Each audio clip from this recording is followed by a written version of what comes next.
Les amis, petit concours, à la fin du mois, je vais offrir à un abonné tiré au hasard le maillot de son choix. Pour participer, rien de plus simple, abonnez-vous à la chaîne et laissez un commentaire. Les amis, bienvenue, j'espère que vous allez tous très bien, très content de vous retrouver pour cette nouvelle vidéo. Cette Coupe d'Afrique des Nations ne nous laisse pas tranquilles, j'espère que ça va bien depuis hier soir parce qu'on se retrouve tout de suite dès ce matin pour une nouvelle vidéo. Il s'est passé encore plus de folie dans la nuit entre guillemets, c'est absurde. Je vais dire, depuis la Coupe du Monde 2022, le football de sélection, c'est devenu n'importe quoi. On n'est absolument jamais tranquille dans cette Coupe d'Afrique des Nations, ça s'arrête pas. Donc on est de retour. Hier soir, comme vous le savez, je m'opposais assez tranquillement devant le match de la Côte d'Ivoire. Je me disais, ils vont le faire quand même. La tête de Gasset dit tout, 0-4 contre la Guinée équatoriale. Un moment absolument traumatique pour le peuple ivoirien. Je vous invite à aller checker les réactions dans le stade.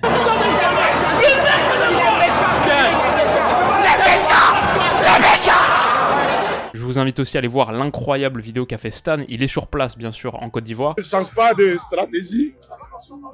Tant qu'on ne change pas de stratégie, on a besoin de guerriers.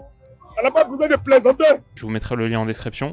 Donc ça, c'était le scénario d'hier à 21h, 21h30.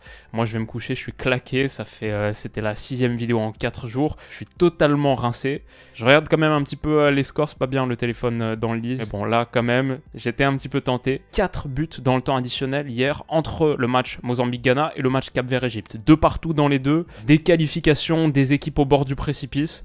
C'était n'importe quoi, donc voilà, on est de retour pour continuer à parler de cette Coupe d'Afrique des Nations de dégénérés. Et on va commencer par le suicide ghanéen, auquel le terme est un peu fort, c'est que du foot, mais il est plutôt approprié d'un point de vue purement sportif, parce que le scénario c'est que le Ghana avait besoin d'une victoire, et il l'avait obtenu. Penalty provoqué par Pintil en première période, voilà, ça c'est un gars qui tombe quand il est touché, pas comme Nicolas Pepe l'autre jour. C'est transformé par Jordan Ayew, 1-0. Le Ghana, en seconde période, obtient un deuxième penalty, le marque encore, double son avantage. Tout ça, c'est ce que j'ai vu donc sur le résumé de Ziggo Sport, chaîne néerlandaise sur YouTube, qui fait des petits résumés, 3, 4, 12 minutes parfois sur certains matchs. Ok, ça c'est le résumé. Après, je suis allé voir le replay en entier de la dernière demi-heure. C'est pas du tout un site sponsorisé ou quoi que ce soit, mais si ça vous intéresse, je vous le mets en description. Je me pose devant ce replay. Et là, l'histoire de penalty continue. 90e minute, André Ayew, main décollée dans la surface. Ça, c'est vraiment défendu comme un attaquant. C'est vraiment pas sérieux. Mais ça fait donc penalty pour le Mozambique. Jenny Catamo, l'ailier du Sporting Portugal, prend Richard Ofori à contre-pied, 2-1. Il reste 5 minutes à jouer dans le temps additionnel. 90 plus 2, le Ghana se met à reculer dangereusement, beaucoup trop. Le Ghana panique. Et là, un des trucs les plus extraordinaires que j'ai jamais vu en foot, 90 plus 2,30, Richard Ofori, le gardien, fait n'importe quoi. Comment c'est possible de faire ça? Il donne un corner au Mozambique, les mains qui tremblent, la panique mentale. Il donne ce corner au Mozambique. Et ce corner, c'est le corner de l'égalisation. 93e minute, cette tête de Reinildo crucifie le Ghana, le drame.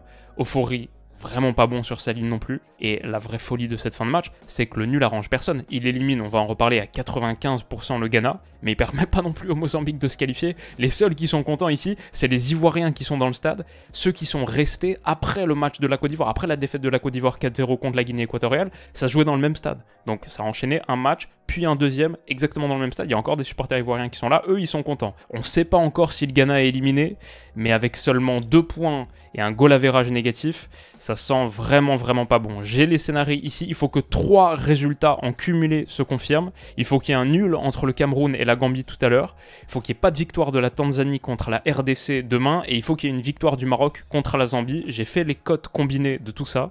C'est 6,65. En gros, il y a une chance sur 7 peut-être pour que le Ghana se qualifie. Il menait 2-0 à l'approche du temps additionnel. Mon regret numéro 1 dans la probable élimination du Ghana, par contre, c'est la perte de Mo Kudus.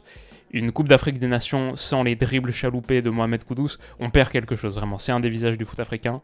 Ça, c'est dommage, mais le Ghana peut s'en prendre qu'à soi-même. Dans le même temps, se jouait aussi Cap-Vert Égypte. Et après le suicide ghanéen, on a donc droit au miracle égyptien. L'Égypte, pour l'instant, dans cette CAN, c'était 2 matchs nuls. Ils ne peuvent pas perdre ce match. Et vraisemblablement, il leur faudrait une victoire pour finir aux 2 premières places. Il y a Mohamed Salah qui est en tribune. On sait, il est blessé. Pour moi, je veux dire, on le reverra pas de la compétition. C'est triste, mais je doute vraiment qu'on le revoie. Début de Cap-Vert-Égypte. Très bon match de foot. Le Cap-Vert, c'est vraiment l'équipe fraîcheur du début de tournoi. Ils ouvrent le score un petit peu contre le cours du jeu via Gilson Tavares. 1-0. L'Égypte égalise par Trezeguet un partout, mais à ce moment-là, c'est pas suffisant, parce que, rappelez-vous, dans l'autre match, le Ghana mène 2-0. Ils sont devant l'Égypte. Ils passent à la seconde place devant l'Égypte. Pour être sûr de se qualifier, donc, l'Égypte a besoin d'une victoire. Et l'Égypte pousse. 87e minute, Achour qui a fait un très gros match déclenche. Achour. Oh, what a shot! Quel énorme arrêt de Vozinha. On sent la tension extraordinaire qu'il y a dans cette fin de match. Pas tout le monde est capable de la supporter. Mais c'est l'Égypte. Et dans l'ensemble, c'est une bonne Égypte qu'on a vue sur ce match. Les Pharaons vont finir par avoir leur récompense. Après avoir absolument tout tenté, 93e minute, excellent ballon dans la profondeur. Mostafa Mohamed. Folie dans les tribunes. Je vois même le maillot de Mo Salah qui est brandi par les joueurs. J'adore la finition aussi. Dans une équipe quand même, ça c'est marrant, où il y a un gars qui s'appelle Trezeguet. Ce but de Mohamed, pour moi c'est un peu une extension à la David Trezeguet. Ça me rappelle peut-être un geste contre l'Uruguay 2002. Mais bon, ça c'est un détail. Ce qui est important, l'état cardiaque des Égyptiens à ce moment, parce que 2-1 ok, mais l'arbitre va aller checker l'action à la VAR. Pour une potentielle main de Mostafa Mohamed. On sait que quand l'arbitre va checker, en général, ça sent pas bon. Mais non, il le valide finalement.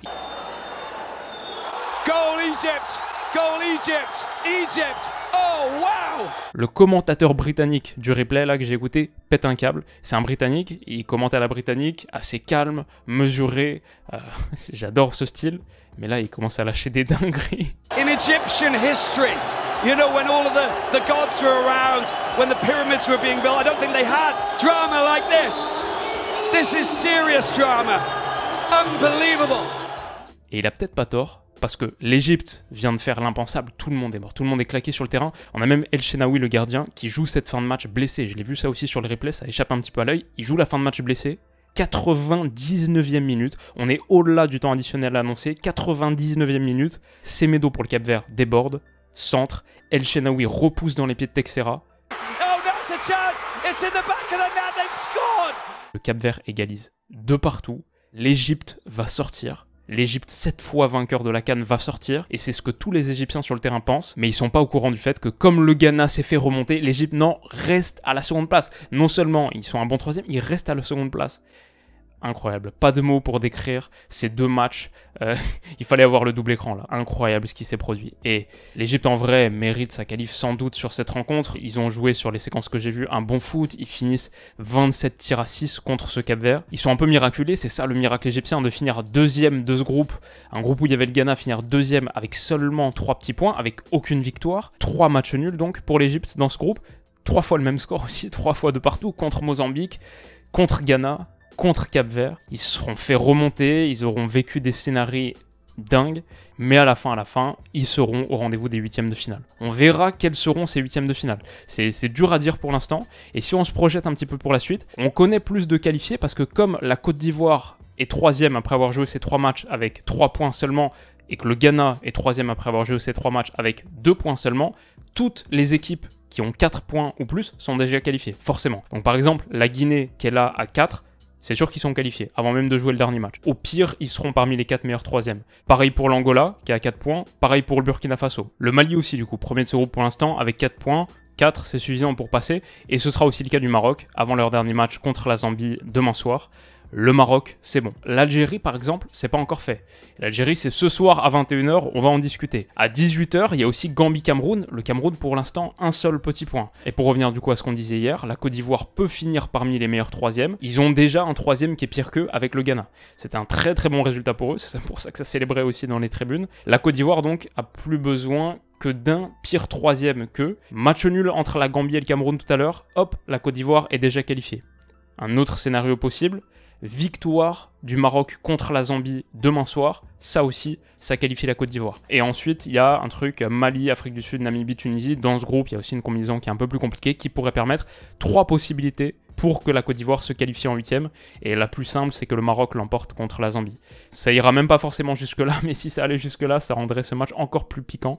Et ça, c'est pour demain soir. Et puis pour finir, petit update donc sur le niveau de hype, de kiff sur cette CAN. Voilà, 11 sur 10. Il n'y a pas beaucoup de doutes. Et vous savez comment je le sais? C'est parce que je commence à ressentir la sensation « Ah, j'ai de la peine pour les gens qui kiffent pas le foot ». Ça me l'a fait hier soir. En regardant les résultats, avec la fin de ce match contre la Côte d'Ivoire, je fais « Ah, franchement, dur de pas kiffer le foot et de pas avoir un petit peu ce truc-là dans la vie. » Bon, c'est peut-être ridicule à dire, mais cette excitation, ces moments où je sais pas, on se sent connecté à tout le monde, qui regarde la même chose, qui vit ses émotions, puis juste la dramaturgie du moment, quoi. Partager tout ça ensemble et ressentir ces trucs. J'ai de la peine pour les gens qui l'ont pas dans leur vie. Et c'est pas la pire chose du monde, mais c'est comme ça que je sais que je suis à 11 sur 10, où je commence aussi à avoir un peu de la peine pour les gens qui sont pas investis dans cette Coupe d'Afrique, qui ont pas pu trop suivre le truc. Quand il se passe tout ce qui est en train de se passer, c'est génial d'y être, c'est génial d'en faire partie.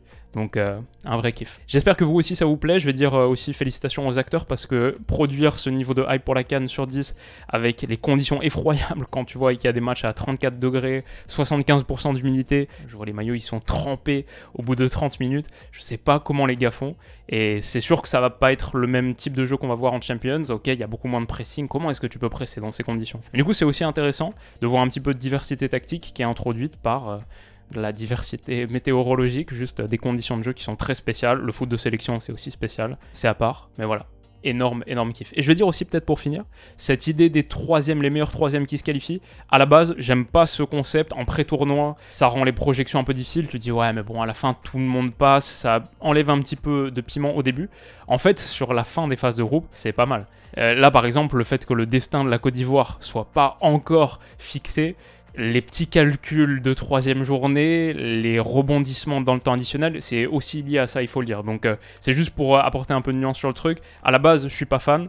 Je sais pas si mon avis a totalement changé, mais il faut reconnaître aussi qu'il y a ça qui est plutôt cool. Quand on kiffe en tout cas les scénarios incroyables qu'offre le monde du foot. Et j'ai l'impression que c'est la 20e fois que je dis scénario en 2 jours. Je crois que c'est plutôt un bon signe. Prenez soin de vous les potes, on se retrouve tout à l'heure pour le débrief au moins de l'Algérie, peut-être s'il y a une folie dans le match du Cameroun, à voir, mais au moins pour l'Algérie. Et voilà, passez une bonne journée, à bientôt, bisous.